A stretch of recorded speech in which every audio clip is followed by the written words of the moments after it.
Hello, everyone, and welcome back to the Kings of Cold podcast. I am Brad Gates. I am your host, founder of Cold King Mechanical, a C38 refrigeration company specializing in service and maintenance here in Southern California.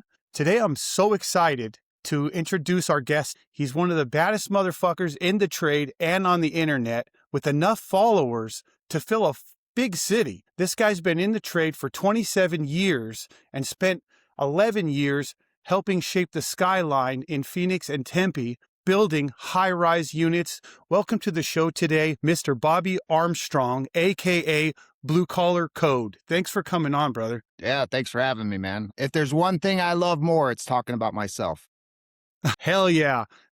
I love that. Well, we're going to get into talking about you a lot today and your impressive track record and run on social media. If people don't know who you are, man, they're missing out. They need to get on there and follow you. Your content is hilarious. Your following is massive, and just the true raw realness of your information that you post and the stuff that you share is badass, and I love it. It like I say, you're one of my favorite follows on my social media, and I fucking love it. So how did you come up with the name Blue Collar Code anyway? So when I was thinking about a name, I was searching, wanted to make sure like people didn't have, or I wanted to make sure that I wasn't using somebody else's username, right? Blue Collar Bobby was taken. So I wanted to incorporate Blue Collar, and then I figured code like a code book. And so there's a couple of videos when I first started, like chapter 1, section 1, don't use the whitewash cloth. It's a fucking trap. Yeah. But it never really took off, but I kept the name. That's badass. That's pretty cool to see already how you evolved your social media and stuff like that. Tell us about your time in the trade. How did you get into the trade? Oh man, I cussed out my sister when she was babysitting me. Okay. I was around 13 years old. I grew up in a religious household, and so I cussed her out. She called my dad, who worked in a commercial auto body shop. Okay. My dad's like, drop the school books, because I was homeschooled. He said, drop the school books, put on some work clothes, and come work in the shops. From 13 to 16, I worked in his shop, sweeping floors, paid. Shit. Yeah, so I got thrown into the blue collar world, the culture, the grittiness at a very early age. Okay. So you've been around this motherfucker for a long time. That's for sure. 100. Well, good for you. How did you get into HVAC as a whole? This is interesting. It's something I didn't even really know existed because my background's huge industrial warehouses, and most people don't even realize that exists. But I never really thought about it till I started following you.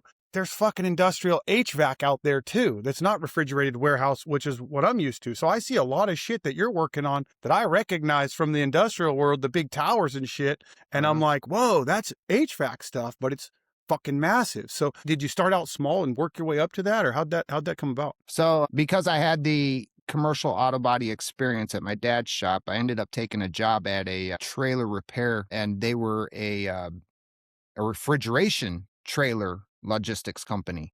Mm-hmm. And I could work on the diesel, I could work on the lights on the trailer, the brakes, I could do everything, but the refrigeration side was, a black hole for me. I could turn the unit on. These things would go down to -20, by the way. Yeah. But I was interested in it. I liked the mystery. I wanted to know how it worked. Funny story, I might be showing my age here, but when wireless house phones came out, Yeah. my parents went out on a date. They bought one, and it was just like this wireless phone. It was amazing. Like no fucking wires attached. Yeah. I took that thing apart when they were out on a date, and I couldn't get it back together. So when they came home, I got my ass beat. But that just gives you some insight. Like, I like the mystery. I want to know how it works. So That's hilarious. my buddy and me went to go tour a HVAC trade school in Blue Island, Illinois, called ETI, Environmental Technical Institute. Okay. And we went just to tour that motherfucker. And by the time the tour was over, they had me signed up. So I don't know, like people giving the tour, they might just get like commission or something like that, because they were just like, sign here. Yeah, And let's go. Like a timeshare fucking deal, right? yeah, I had zero money to my name. I had no money in the bank. Like 80% of it was covered by government loans and grants and stuff like that. So Okay. and that's another thing. That's another good point is the Fed is like throwing out grant money to states right now. So Really? if you're listening, thinking about going to trade school, it's expensive. just go see what they have to offer because the government paying for a lot of it. Okay, that's great. That's excellent advice for young folks trying to get into it and thinking about it. And I know that it's one of my questions that I was going to bring up later, but since we're touching on it, what do you think about this push? Because I hear all the time, almost every day, the trades are blowing up right now. The trades are a gold mine. We're hurting right now. And then I see other guys online talking shit like, oh, that's all bullshit, blah, blah, blah. Like, I'm a one-man show. I just run my own business, so I don't really see what the hiring process looks like day in and day out, or what the like crunch or the need looks like really overall, because it's just me kind of on my own island. So what do you see about that? Well, I was a hiring manager for about 6 years, so I got a little Okay. bit of insight on it. Okay. All the resumes that these kids are building coming out of school, they all look the same. You know, it's basically their information and zero experience at the end. You're like, what the? So there is a good way to structure your resume if you're new trying to get into the trades. Start with your information, how they get a hold of you, your strengths, your weaknesses, and maybe a little bit about your education. That's all we want to know. They're they're looking for people that have character, that are cultured, loyal. They're looking for that stuff over your skill set because you could Yeah. train a monkey how to do HVAC. You Yeah. can't train character. So, focus on that stuff on the top of your resume. Sure. But yeah, dude, I mean, honestly, that's why I started my socials because had this mass exodus of my techs all leaving at once. And so I went through this like horrible revolving door of hiring and firing, hiring and firing. And I couldn't find competent people for what I needed. And in that research, I found out about the skilled labor gap. And so that's one of the reasons why I started my socials was to get kids excited, or the younger generation, get them excited about joining a trade because, it's fun. I do cool shit all the time. That's why I figured social media would work for me because I'm doing the cool shit. I'm doing shit people want to see. I'm doing shit that resi guys like drool over. Right. So Right. yeah. But now what I'm seeing is just this massive influx of rookies. I see it in the office. I see it in the field. It is like rookie hour all day, every day. And Fuck. so now that we have all this influx of people coming into the trades, it's now we need to focus on switching gears and training these people up. Yeah, it's just getting them schooled up. Do you think it's from a lack of wanting to work, or just maybe wasn't taught how to work hard as a kid, or just too many No, old guys leaving? yeah, it's a mixture of old guys leaving. It's also like just this huge generation gap. Like the older guys and the younger guys do not have the same mentality. Mhm. It takes a somebody that's self-aware to be able to work with the younger generation. You know what I mean? You have to be able to step inside their mind and think how they think in order to be able to connect with them. It But takes a little bit on our end too, as the old guy, to kind of go, hey, I'm gonna give a little bit for this working relationship to work out, because I got to kind of see where this youngster's coming from too. And not like the old days when we were coming up, when they just told you to shut the fuck up and do what you were told, and you shut the fuck up and did what you were told. I think it's a little different now. Everyone gets their feelings hurt a little more and stuff like that. So you dude, got to do that. my mentor was a drill sergeant in Vietnam. Oh shit. Oh shit. You can imagine how that went. Yeah, dude, that's fucking rowdy. Well, my mentor is still to this day one of my best friends, and we got along real good, and he helped me out a lot. But he would, I talked about it on previous podcasts. He would hang the phone up on me if he thought I fucking knew what I was talking about, and I was bothering him. Not really bugging him, but he's just like, go ahead and think about this some more, bud. You know what I mean? But I definitely get that shit for sure. I was borrowing my mentor's tools until he told me one day no.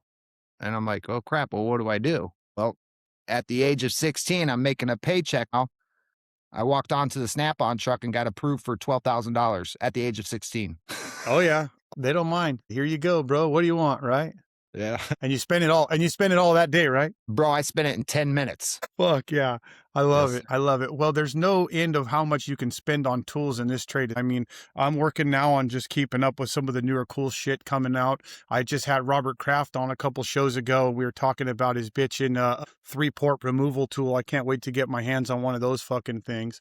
I'm sure. Yeah. I'm guessing you probably saw it. I saw you in the AHR in Vegas running around harassing everybody with your blow up banana. That was fucking hilarious. Dude, I was so hungover that day. I almost didn't go. Oh, shit. I crawled into the hotel at 4 o'clock in the morning, and Oh, I'm like, fuck. checkout's at 11 o'clock. I'm not going to the last day. I'm just Yeah. freaking waking up, checking out, and driving home. Well, I woke up and I had messages from all the people at AHR. Where are you at? You coming? You coming? And I actually felt a little bit better. Okay. So the whole construction confessions thing, the banana, that was all just on the fly. I threw my mask on because I was hungover, and I can hide behind the mask. Yeah, yeah, yeah. Dude, it was fucking hilarious. Actually, it was just internet gold right there, in my opinion, man. And that Thanks. fucking blow up banana, I'm just all, okay, this guy's hilarious. Um, Thanks. super pumped that you're sitting here chatting with me. And I'm fucking pissed that I missed that show too, because I'm in SoCal, so I'm only 4 hours away. But I didn't even really know about it until I started following everybody just in the trades for my podcast page, and that's where I came across a bunch of people and made a bunch of connections on the internet, on Instagram, where I'm mostly at right now, and it was pretty badass. I just wish I would have made it to that fucking show, because it looked like a whole lot of fun, man. Bro, it was overwhelming. It was my first time, but it was Okay. freaking overwhelming. I went to the HVAC Tactical Awards the night before. I saw that was badass too. Yeah, yeah. Dude, that was awesome too, just to see. I was in a room surrounded by people that had the same passion as me. It was an amazing experience. Yeah, But we're then, kind of yeah, weirdos. HR for 3 days, and then 2027, it's in Chicago. Yeah, that's a little far for me to drive for sure, but I might try to figure out a way to make my way out there for sure. Fuck the drive. It's gonna be cold as balls, dude. It's That's fucking another February in fucking problem. Chicago. Yeah, they should just have it in Vegas all the time as a fucking default, bro. That's my opinion, but I love going to Vegas anyway. I go all the time. Fuck yeah. You say you started your social media kind of to reach out and make connections with the younger guys. How did that work out for you, and how did it work the way you thought it was going to? Yeah, so a little bit slow. The growth happened extremely fast. I think my first viral video is like the fourth video that I ever posted. Holy shit. So the growth happened extremely fast, and today I probably got like 10 messages in my inbox of guys either wanting help on something or wanting help on a piece of equipment that they're working on, Mm-hmm. or asking me how to get into the trade. I'm an apprentice. Should I go to school? Should I go to the union? That kind of stuff. And so I think I might have accomplished that goal, because I am getting that Fuck yeah. influx of, junior guys. I get senior guys, of course, messaging me. 90% Sure. of my direct messages are, memes, racist or sexist memes. Yeah, yeah, yeah, yeah, yeah, yeah. For sure. But, I get, I feel like I've accomplished that goal, and no matter how much I grow, I'm still going to respond to those guys, and try to help out where I can. Fuck yeah. I mean, well, you're sitting here on my podcast, so that's proof that you're willing to help out the little guy get where he wants to be. And I appreciate that again. And that's badass. One of your first few videos went viral. Like, how was that? And do you know even how that happened? Was it on accident, or do you think you just resonated? Man, I think it was just a thing. Like, I had just got my GoPro. I mount my GoPro to my hard hat for like a POV, Mm-hmm. and I was working at a mid-rise, 11 stories. I was on the top floor at Caesars Republic in downtown Scottsdale. And somewhere uh early on, our guys cored a hole in the center of this suite. So they cored the hole to run a line set, but it's in the smack dab in the center of the suite. Something went wrong, right? And nobody had caught it until the flooring guys are ready to do their floors. Now, mind you, this is the top floor. It's the last of the floors. Everything below us is finished. I mean, we're like this close from turning the project over to the customer. So it's a freaking madhouse in there. So I pack all my stuff onto a cart. Took forever to get the elevator all the way up to the 11th floor with all my stuff. And I walk up to the hole, and I had realized that I had forgot a bucket to mix my concrete to fill in this hole. So in the blue collar fashion, I let out a fuck. And immediately I cut to time lapse, and I took the stairs all the way down, 11 stories, took the stairs all the way down, went a half a mile across parking lots to get to my truck, came Oh, back, waited on the elevator, because I ain't taking the stairs up. I'll take them down all day long, but I ain't taking them yeah. up. Took the elevator up and got back to the hole, and that was the video. I put Benny Hill music to it, though. Okay. Yeah, I put that to it, and yeah, I think overnight that video hit 1 million views. Holy fuck. Were you just like blown away, or did you expect it kinda, or what happened there? I totally didn't expect it. Totally didn't Okay. expect it. That's cool. But I realized quickly that I had a recipe there. Okay. You know, it might be something that I want to imitate in the future. But yeah, I try to diversify my content. I'm not just going to Mhm. do the same thing over and over and over because like I don't know if you're watching social media, you see one video and it's funny and then you see the video again but it's done a different way but it's still a little bit funny and then the third Yeah. time you're like so I Yeah, we're try to done here. try to keep people entertained. Yeah, that's awesome, man. I seen those one trick ponies, and yeah, at first you're like, "Oh shit, this is hilarious," and then 3, 4 times you're like, "Okay, all right, we got you, we got you." But yeah, you definitely keep your stuff mixed up. I was fucking dying laughing at the one you made the other day where you're just cussing the whole goddamn time. I went through basically an edit of fucks and damn it's and shits and oh god damn it, what the fuck did I do this for? That's pretty hilarious. How did you learn to do all that stuff? Did you just learn on the fly, fucking with pushing buttons and seeing what works? Yeah, so that's another one of my niche slash recipes is that montage of just, you know, cussing, what the fucks and all that stuff. How that Yeah. happened was I was again service manager. I went to a job site where one of my employees was working. It was actually my nephew. Mhm. I had the GoPro on and he was showing me around what was going on. And basically I was just, you know, talking to him. This is what we need to do. Let's figure this out. So I go home and I'm watching the videos and I'm like, I ain't got nothing. You know, there ain't nothing here. And so I watched like a 12-minute video and my girl's like, you must have said fuck 100 times in that 12 minutes. So then I just freaking edited all the cuss words together and again, that's another viral video.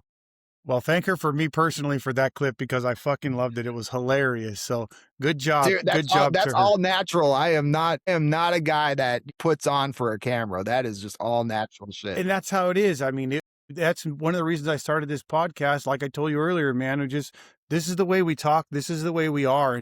Sometimes I listen to folks and I'm not knocking them for however they handle their business, but you talk and they're very professional and this and that. But when you're out in the field, it's not like that. It's like, fuck this and fuck that. And God damn it. I was on a job today and, replaced the compressor and did all this work. And, you do all that work, pull your vacuum, everything's money. And then you go turn the fucker on and it's not working right. You start getting a little bit upset and things don't come out like quite professional and nice. But me as a whole, I just don't talk like that. And none of my buddies that I know talk like that. So I just wanted to build something where we can kind of get on here and show our true colors and do what the fuck we want to do and say what the fuck we want to say. So Yeah. it's pretty fun to do. I've been enjoying it. Yeah, yeah. No, I'll keep it professional, but if the guy I'm talking to, you know, I'll let him cuss first. I'll feel Yeah. him out.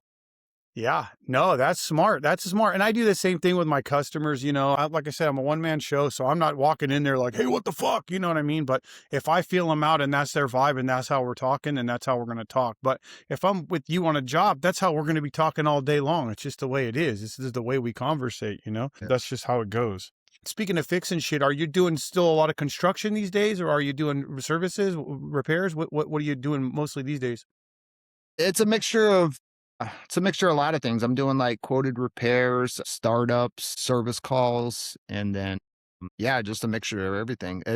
I'll tell you what, on a service call, I'm making the company money. I got relationship skills, and that's like 90% of it. 10% of it is technical skills. 90% of Mhm. it is the relationship. So I make a lot of money in the service aspect. Startup, if they give us 4 hours, I'm trying to get it done in three. I just try to show my value to the company. Yeah, that's badass. And that's a good way to have it. I mean, I think so many guys these days, and maybe not just in our trade, I probably just across the board, so many guys these days, it's just, what the fuck's in it for me? What's in it for me? And I'm like, as a business owner myself, man, I'm the fucking janitor. I'm the quotes guy. I'm the parts guy. I'm the sales guy. I'm the complaint department, so I have to provide all those things. And whenever I did work for my employers in the past, I've always tried to provide as many of those things as I could without bitching about it and just did my job. And I wasn't like, hey, well, what the fuck about this? It's like, just do the best you can and you'll get rewarded in the long run. Yeah. Well, I come from I have a little bit of a construction background, so I got a lot of my OSHA certs and forklift driver's license and all that stuff. Yeah. And all the startups that we do are primarily on construction sites. the line of equipment that we use is like a black hole to the average tech. So it's proprietary. We get called out for every piece of equipment that we sell. We go out to start it up. And Uh-huh. it's taken me to some really cool places. It could be a high rise, it could be a manufacturing facility, a surgical center, a hospital, all kinds of stuff. But Yeah. because I have that construction background, usually when I show up on a job local here in Phoenix, I'm Uh-huh. a family reunion. I'm running into, friends, acquaintances, past coworkers, past GCs that I've worked with. So yeah, I I've made love I that. made a name for myself out here in Phoenix, apparently. That's fucking badass, and I think you've made a name for yourself across the whole damn internet, as far as I can tell, for sure, man. I mean, I found You your page pretty flatter me. quick. You No, I flatter. mean, dude, it's pretty impressive to see your page and just the growth. I've been following you for a couple of weeks. We kind of been talking about getting you on the show, and I think you went like up like 10,000 followers on Insta just in the last couple of weeks since I've been following you. I told people he's got like 89,000 followers, like 94,000 followers. Like I can't even keep up with it. How fast that shit's growing, man. Yeah, I got a steady growth going on, that's for sure. Yeah, that's pretty incredible. Is the consistency with posting one of the things that you find very important as far as the Oh, yeah. growth goes? Yeah, so I don't know, TikTok's a shit show, but one thing I learned quickly on well, the reason why I say TikTok's a shit show is because they're like, "Oh, you gotta post, minimum 3 times a day." No, you don't. You ain't gotta do that. Right. But I did learn early on that the algorithm, Mm. recognizes consistency. So Okay. I'm posting at least one story every day, and that's usually like one of my jukeboxes, just a Yeah. POV video with some music to it. I Yeah. grew up in the MTV era, so I Yeah. love putting music to my videos. And then I'm minimum 3 reels a week. Okay. Okay. But yeah, Good. the algorithm recognizes that if you're doing like some blue collar content creation, just know that people love a main character. So they want to see your face. They want to hear you talk. Hmm.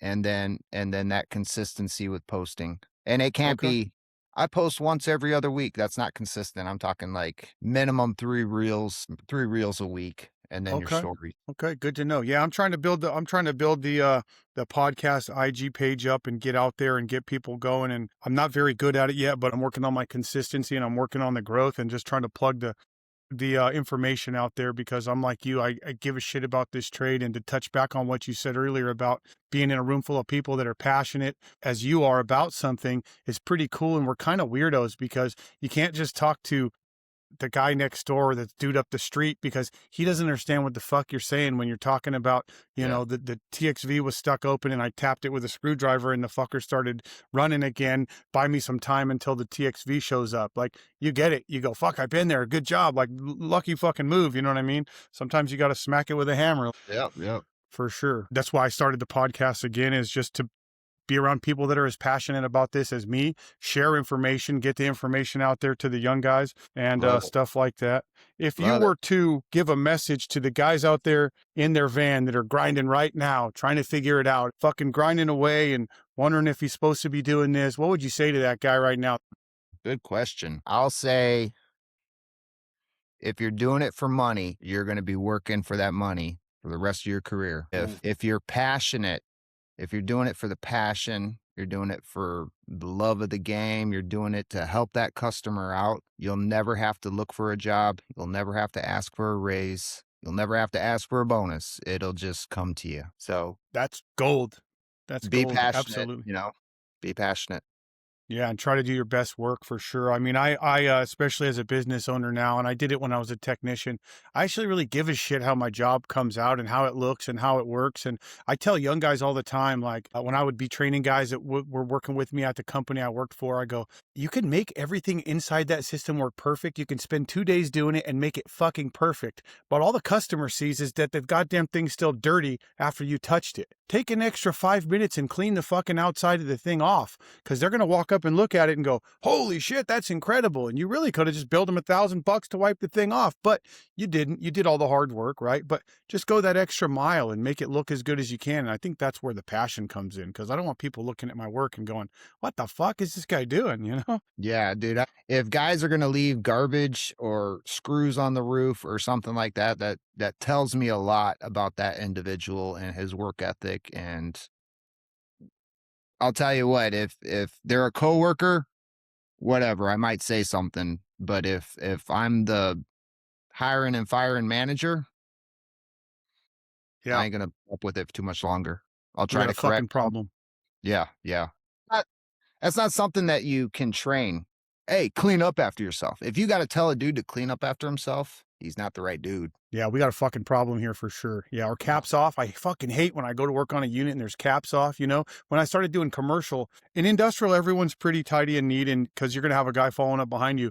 But commercial, you go up on the roof and there's fucking 10 compressors all over the place. An old condensing unit is on the floor right next to the other one, refrigerant bottles everywhere, and I'm like, fuck. A lot of times when I get a new customer, I spend the first half of my first day there just cleaning up the last contractor's bullshit, you know, but I make sure to let the customer know, look at what's going on your roof. Have you ever never come up here? You know, it's crazy. yeah, yeah. No, I love them scrap days. Yeah. Yeah. No shit. Huh? You start cashing out right there for sure. What do you think the silent habits, kind of talking about people not being dirty or anything like that, but what do you think the silent habits are that would kill a tradesman's future? Like a young buck coming up. What are the silent killers that would just end a career for somebody who's not doing the right thing? What would those things be? Good fucking question, bro. I don't know because I never fucking done them. No, I have a question. No. Somebody else's Uh, fucking problem. yeah. Boy, not being able to communicate. Good one. The difference between I'll just say technician. The difference between a good technician and an average technician is communication. Yeah, that's excellent. Whether it's with your boss, your coworkers, the office, or the customer. Mhm. Not being able to communicate, you can misspell. If you're doing notes, you can misspell all day long. We don't care about that. We're talking Mhm. about the actual communication, updates, being able to break down the technicalities to the customer into Right. like layman's terms so they understand. And then that's just something that I think every company struggles with is Mhm. communication. So that's where I would point. I think if you want to improve your skill set, communicate. Yeah, that's a good one. That's an excellent, excellent point. And I think I've always prided myself on being able to communicate to the customers. A lot of times when I'm talking to them, I'll just start explaining shit until they tell me to shut the fuck up. Cause then they're just like, okay, dude, we trust you. Now just go fucking fix it, you know? Cause I like to be as transparent as possible with my customers, especially since I'm taking their money and I'm the face of my company. So I like to really, explain things to them. And Mhm. eventually they'll get to a point where they're just like, I don't fucking care no more. Just go fix it. Yeah, But just fix it. yeah, just fix it, dude. But I'm like, again, I'm passionate about it, and I really love it, and I want to explain it to them because I got other customers that'll sit there and start geeking out with me, you know, and they're like, okay, so like that one's the fucking the expansion valve, and this is the sight glass. So they start geeking out, and I love it. I'm not one of those guys like I don't know, cock blockers or whatever, where they're just trying to. The old guys used to never want to share their information, to share Yeah. their knowledge, and or the guys that don't want somebody standing over their shoulder. I don't give a fuck. Stand over my shoulder. I'll tell you what I'm doing. I'll point out everything that I'm doing. And if I make a mistake, I'll say, yeah, I fucked that up. But I can fix my shit when I fuck it up. That's the difference between me and somebody who just started, you know, Right, right, right. for sure. Hey, that's how I became a technician is when I got out of school, I still didn't know what the fuck I was doing. So I ended up getting a job at a residential light commercial company doing installs. Okay. And guess what? After an install, people want their shit turned on and running. And Yep. so, like, if I miswired something or wired something wrong, then I would have to stay an extra hour figuring out what I'd done. And Mm-hmm. it only improved my skill set.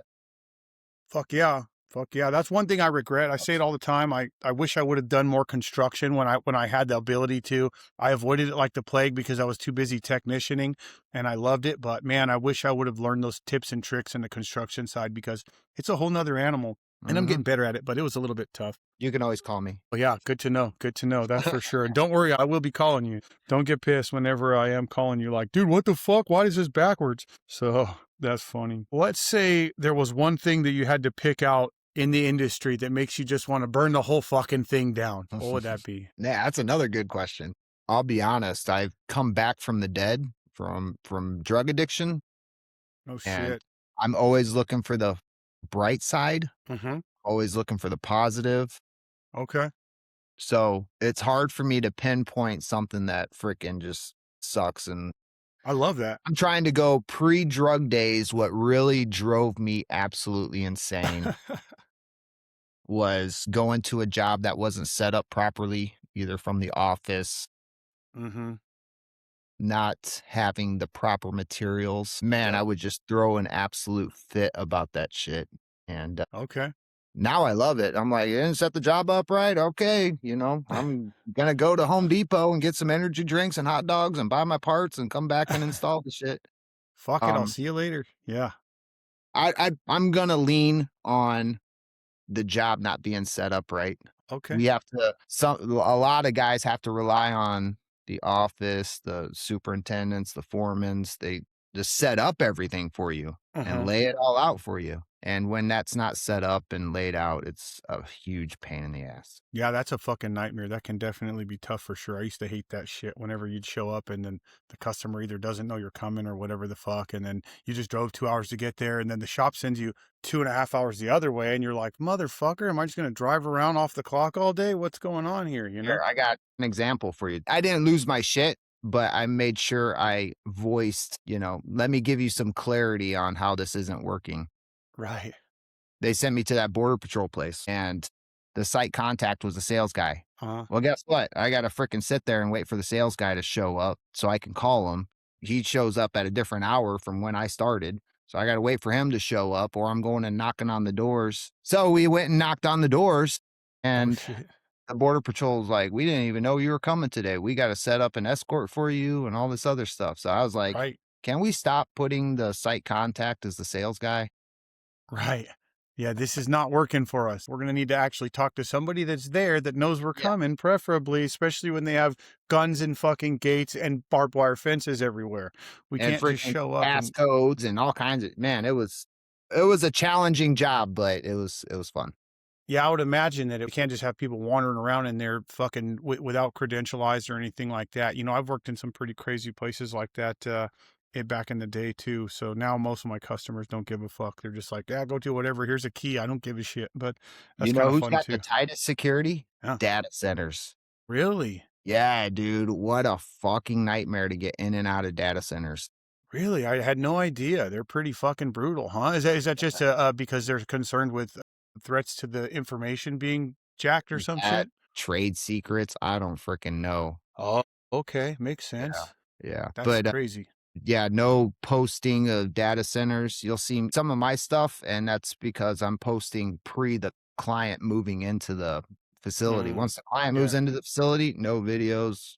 Most of them, your cell phone's going dead as soon as you walk through the gate anyway. Oh, So they they kill got that some kind shit. of yeah, they got some kind of Jammers? technology that jams your phones. Oh, shit. That's crazy. Yeah, I was not aware of that. That's pretty fucking crazy that they do that. yeah. I've worked in a lot of food processing plants and shit, and they'll freak out if you're taking pictures or anything. And I'm like, but you guys require me to take pictures of the work that I did so that I can get it to your fucking emails or whatever. So I'm like, which one is it? Am I supposed to take pictures or do you not want me to have my fucking phone out? So, Yeah, because they yeah. like trade secrets and stuff like that, they freak out about over that shit too. What do you think is driving the growth right now online for the trades based content and stuff like that? I mean, what do you think's fueling your success? That's a good question. I think people are, waking up to the college is a scam thing Mm-hmm.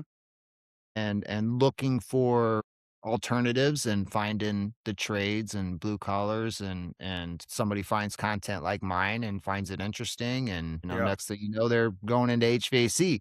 I think it's just straight up just an alternative to college. I think people are Yeah. finally waking up to that shit. Yeah, it's badass. Fuck yeah, and I agree with that. I think that that's exactly what's happening as well. And it's pretty cool to see the growth coming along and the development, and cool to see people kind of going, oh shit, this is badass. And AI can't really take your job, at least not for now. I don't see AI walking into an engine room in the middle of the night to get an industrial plant back up or building high rise HVAC systems, but it can happen. Well, there's gonna be I think the future of being a technician is sitting at home on your computer diagnosing a unit from your house.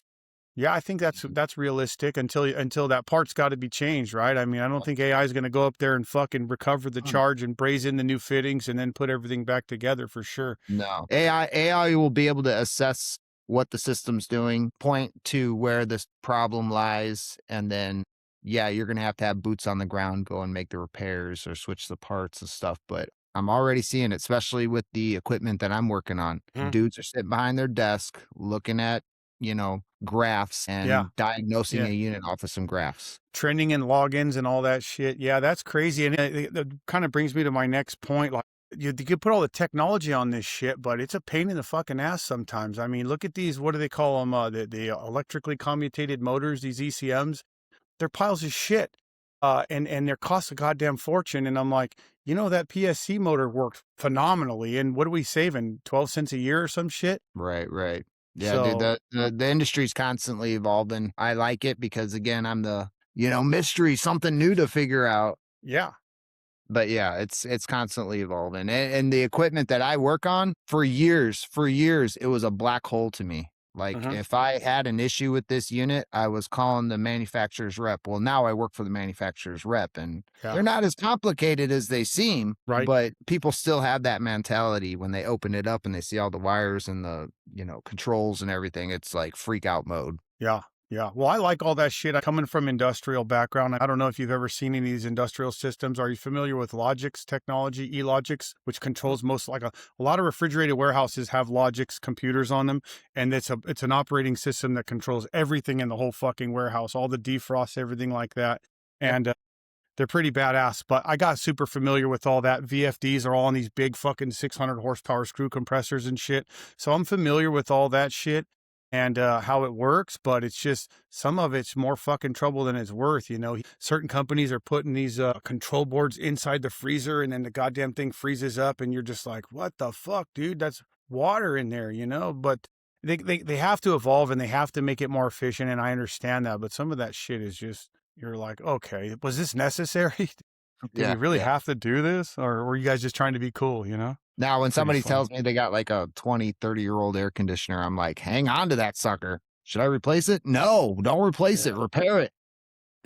They're built like a tank back in the day. Yep. One of my houses from 1983, Oh fucking yeah. 22 package unit on the roof, 5 ton. And I put a condenser fan capacitor on it last summer, not even the motor. I got the motor sitting in my shed just in case, but that thing still runs like a fucking champ, dude. So yeah, I Hey, don't, I got a jug of R22 if you ever need it. Just good to throwing it know. out. Good to know. Fuck yeah. Good to know. It'd be worth the drive to Arizona and grab a beer or two for sure. I'll love to do that. Hey, we can go shooting out here. You ain't got guns out there. We got guns. We got guns. Well, You you just got can't gun tell the laws. We don't government. have gun laws here. That's true. That's true. I'll say we got guns. We just don't tell the government about them. We just don't mention it. Yeah, exactly. They fell off the boat or some shit. I don't remember. Yeah, oh, that would be badass. I do love shooting for sure. We talked to the guy sitting in his van, grinding away, trying to figure out what to do. What if you could give every 18-year-old entering the trades one brutal truth? What would that brutal truth be to every 18-year-old just thinking they might want to do this? Taking care of your body. Mm. Uh, I see it all too often. These young guys coming in, showing off, and 10 years their knees are blown out, because they're Fuck jumping yeah. around or lifting stuff. And so, yeah, backs and knees, man, you got to take care of that shit. Point. Man, I love that. When I was younger, I used to hate getting my ass kicked at work. I was the strong guy, the tough guy, all that shit. My back went out a little while and then I was like, fuck. But I used to hate getting my ass kicked at work physically or even mentally, where let's say a challenging day where I just couldn't figure something out. And now I'm like a sick bastard. I love that shit. Like I saw you posted something not too long ago where you were roping all your shit up the roof hatch. And you were like, I fucking love this. And that's how I am, man. I got a compressor job tomorrow on a roof way the fuck over there. And I'm looking forward to it. I'm looking forward to that feeling at the end of the day when you're roping shit down and you're fucking almost out of gas. And I thrive on that. And the hard days, like even today when I couldn't figure that fucking problem out, once I finally figured it out, man, I was doing my fucking happy dance and going for it. But that taking care of your bodies is a excellent piece of advice. Yeah, yeah. It's okay to strain your body, but there's a right way to do it. There's a Yep, wrong way to do it. for If you're gonna sure. lift something up, yeah, use your freaking legs. Don't do the hunch over back thing. Or Yeah. I rope up a lot of stuff because I'm on roofs all the time. Mm-hmm. Well, I see guys using that little thin Home Depot rope, and that shit just like hurts in your hands. So if you get a Fuck nice yeah. 3/4 rope and you're pulling it up a certain way, you're not gonna hurt yourself. I like the heavy lifting. I like the super physical stuff. Yep. And been lucky. I'm 46. My knees don't bother me at all. My back don't bother me at all. I've been extremely lucky. But there's a lot of guys out there that are paying the price right now. So, Take care Yeah, of your sounds like body. a little luck and a little skill because you were at least cognizant that you could damage your body if you didn't play your fucking cards right, and you did do that. So Yeah, good on yeah. you for that for sure. Bananas. Eat a lot of bananas. Yeah, what's with the fucking bananas, dude? That's that's my next question. Like, it was like, what's with the fucking bananas with this guy? What's going on here? How did we get here? So a while back, I got irritated with TikTok because I kept getting I'm growing on TikTok, right? And I keep Okay. getting these messages like, latest trend, you can win so much money if you post this video about this trend. And I'm like, so they're trying to like guide you on what they want you to post, right? Okay.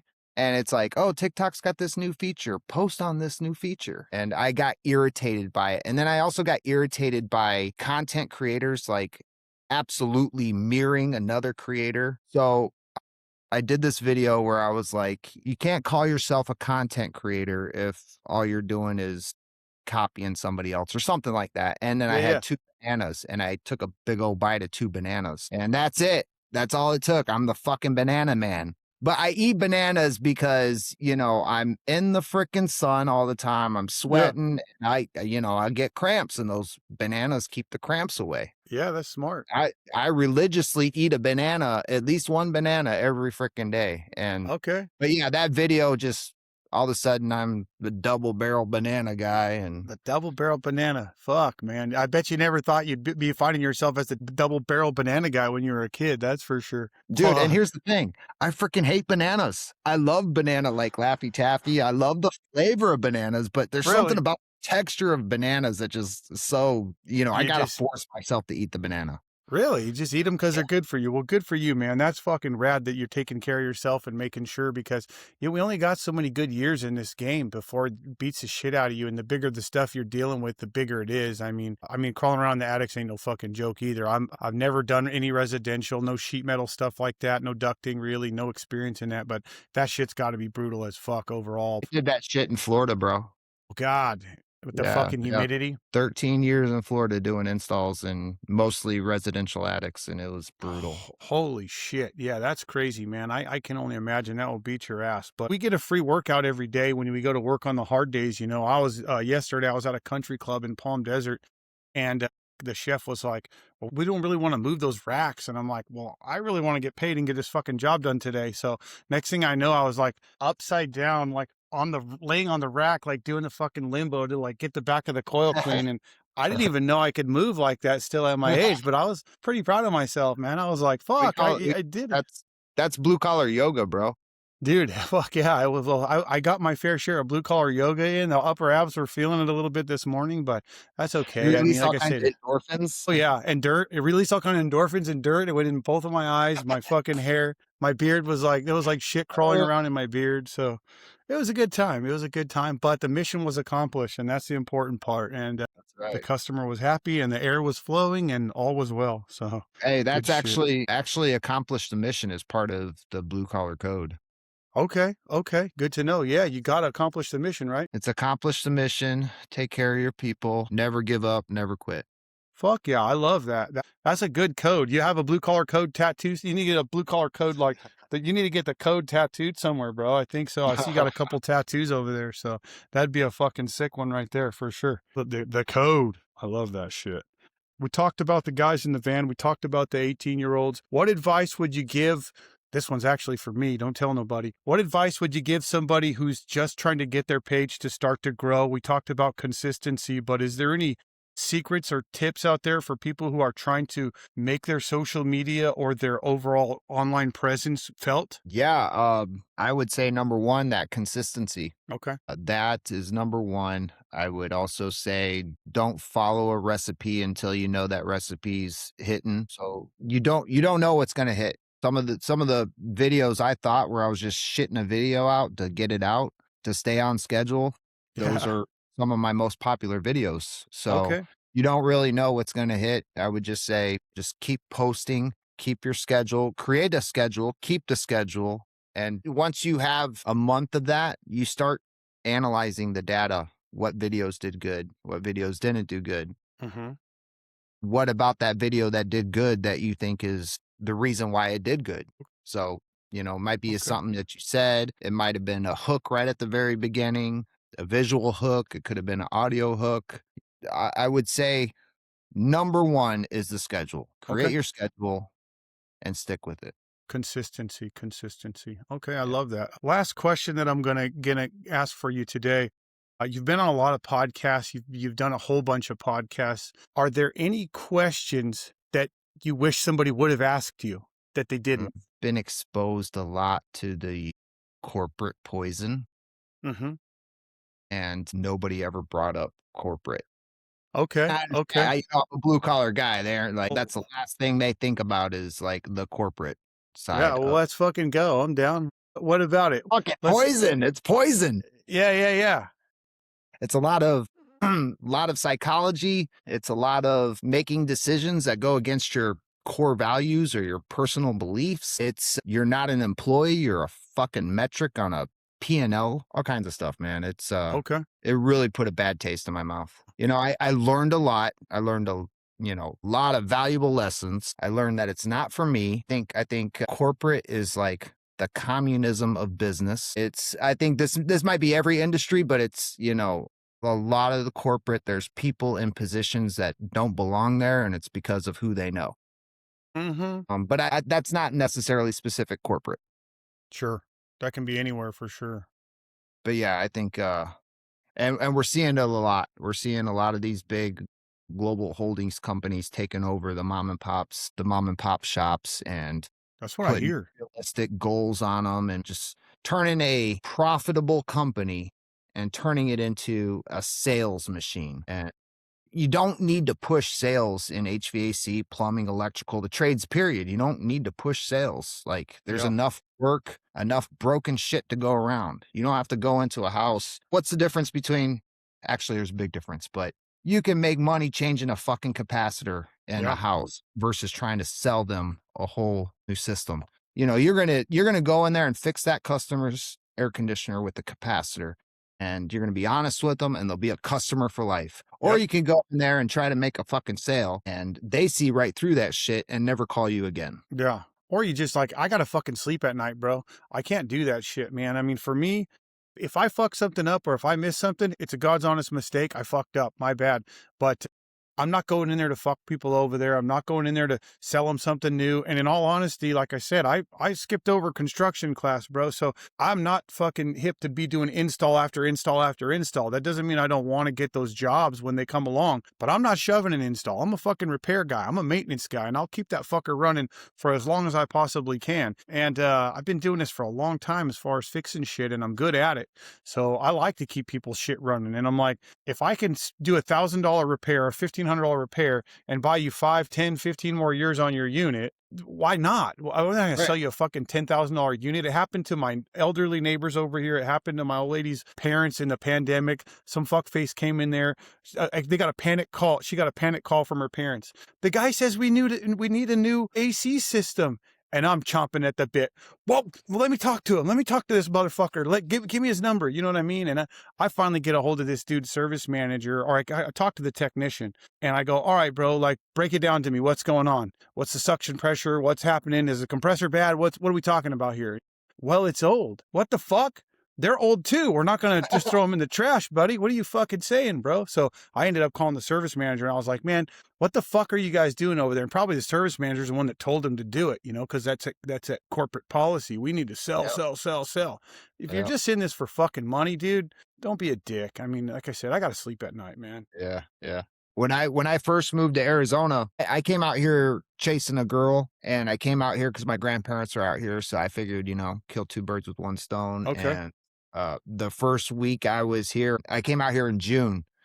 And coming from Florida with the humidity, coming to Arizona in June, Fuck. it's blazing hot with no humidity. I was in paradise. I fell in love with it. And Yeah. I was seeing the air conditioning trucks everywhere. So I immediately went online and submitted my resume to 10 places. And within an hour, I had 10 interviews lined up. Oh, shit. And 8 out of those 10 were commission-based companies. So, Fuck. like, literally, I walked in there after the first couple, because they want to give you the spiel and talk about how great their company is and why you want to work for them, and then they start asking you questions. Well, I kiboshed it right away. I'm like, "Are you guys commission based? This interview's over." If they said Yeah. yes or yes and no, then I was That's like, all right, badass. yeah, yeah. When you are comfortable enough to go into a company, I'll say 10 years. 10 years, you should be able to go into a company and Yeah. not interview you. You interview them. Fuck yeah, I love it. I love it. Especially now, the trade's like that for sure. I mean, it does seem like there's a big old fucking hole, and I mean, you can go wherever you want, especially if you're a 10-plus year guy that it has a little bit of a reputation. You can go wherever you want for whatever you want, and it's a beautiful thing. And I realized my avenue for me was to start my own company. I'm trying to build a legacy that my sons and grandsons can take over if they want it. If not, I'll fucking sell it when I'm too old to make shit run again, you know. But that's what Oh, I you'll be wanted to having do. the global holdings companies reaching out to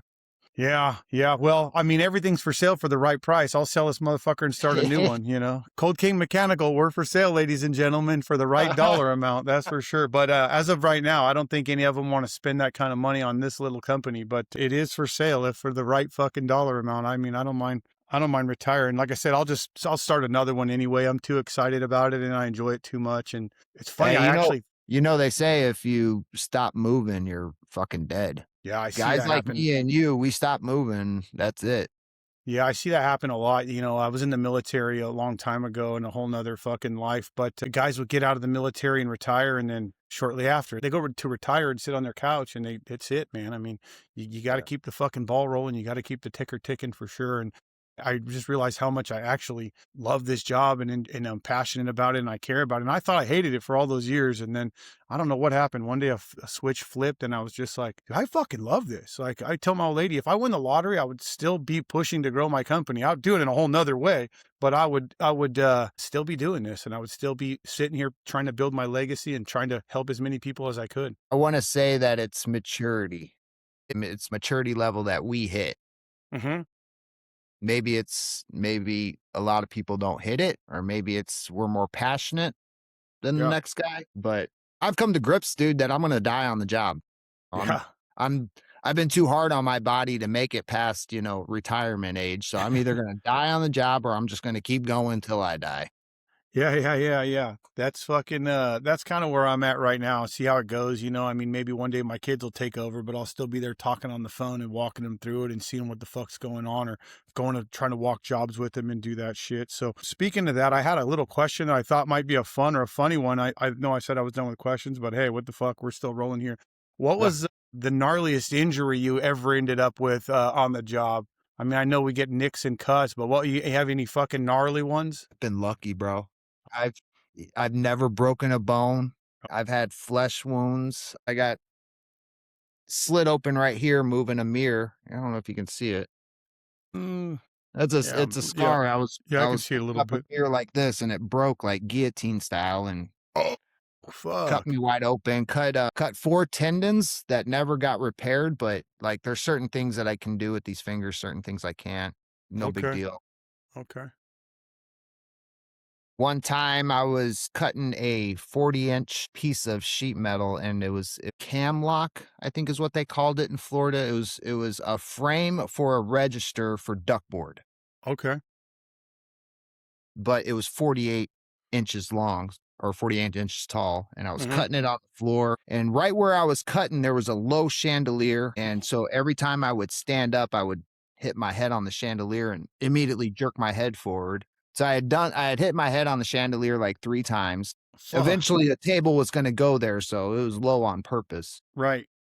but I cut the 48-inch piece of cam lock, and I stood it up, and I went to stand up, and I hit my head again, and I jerked my head forward, and I cut myself from my eyebrow line back into my hair and Fuck. bled like a stuffed pig for a Oh, good yeah, that hour. stuff bleeds like hell. Yeah, and I looked like the stereotypical guy with the head injury that wraps shit around their head. Oh, Well, yeah, yeah, yeah. the company I was working for, like, safety wasn't a thing, there wasn't no near miss reports, there wasn't no OSHA, there wasn't nothing of that. So I literally wrapped my head up, put my hat on, and went right back to work.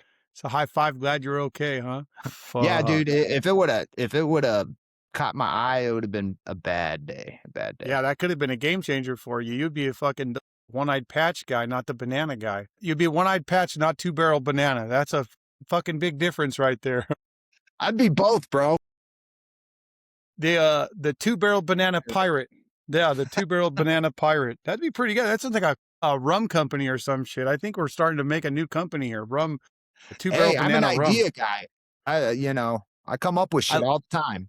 I'm the same way too. I love that shit. I love coming up with new things. And that's why I talked about a little bit on my last podcast is the trade's fucking wide open because I think in my heart, and I've always talked about this, the way refrigeration is done is still kind of the same as it was a fucking 100 years ago, even with all the fancy computers and all that shit. So I still Mhm. think we're on the brink or still behind the future or whatever the fuck you call it of the way refrigeration's actually going to be done in 100 years. I mean, I don't know what it looks like. I mean, obviously, but there's a room out here for major innovation and major game changing revelations in the trade and not just CO2, not just putting a fucking computer on to open the TXV up rather than using pressure and temperatures like the old ones. I think that there's going to be a fundamental change in the way we refrigerate. What do you think about that? I 100% agree with you.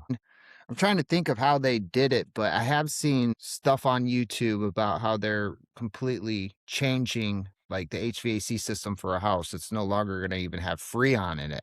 Yeah, yeah. I completely forget how, man, I'm getting so old. Like I could care less about where the industry's going. I'm just going to You're just here freaking, for the ride. Whatever it does, yeah, I'll go with it. yes, Yeah. yes. I'm the same way, but it's cool to think I'm not about. a technical nerd. Right. I just love doing the work Okay. and learning about it. Yeah. But I know there's something out there and it's like something the military is currently using. I know Oh, it's that's coming from the badass. military. Yeah, there's going to be game changers coming and it's going to be easier. It's going to be more efficient. It's going to work better than ever. Um, and I don't know what the fuck it is either, but I don't know if you've ever seen like these little wine fridges. They have little thermoelectric cooling. I believe it's called like a Peltier diode or some shit. Yeah, Just I tore one apart because I like to just tear shit apart still as a grown man. And I just tore one apart and I'm like, because it didn't have a compressor or nothing. And I'm like, what the fuck? And it's just like a little metal slab. And once you put electricity on it, it absorbs heat on one side and blows it off on the other. And I'm like, what the fuck, you know? But yeah, I think shit like that will start to see change. But I mean, even that might not be where we end up. It's pretty cool to think about. yeah, yeah. No, I love it. I don't dig too much into it and focus on it, but yeah, I'm excited. I'm excited about where the industry's going. I'm excited about learning something new. Yeah, every day I want to improve. I Yeah, want to me be too. better than where I was, but I'm not trying to project it. I'm not trying to forecast where it's going. I just want to go out there and do the work. Fuck yeah, I love that, brother. While we're finishing up here, any more messages or anything you want to say to your peeps out there, to your folks to get across or anything like that? Man, we've covered a lot, dude. Fuck yeah, we have. I'll tell you what, we've covered more than I've covered on a lot of different podcasts. So I Okay. really appreciate that. No, I love that. Thank you, man. I appreciate you. Some information that I'll give any blue collar is to budget your fucking money because it's Okay. coming in hand over fist and it's going to feel really good to have that money in the bank versus a brand new truck. Budget your money, buy a vehicle flat out. Don't fricking do a car payment. You don't have to have the fanciest fucking truck. Buy an old truck and just build that motherfucker to how you want it. Yep. But yeah, the money is fast and you'll blow through it like crazy if you're not monitoring it and paying attention to where it's going. That's any blue collar. Dude, I'm 46 and I still fucking struggle with it. Yep. Yep. I'm the So same, but I still drive my 2013 Ram. It's paid the fuck off, and my Harley's paid off. All my dirt bikes back here are all fucking old and paid for, man.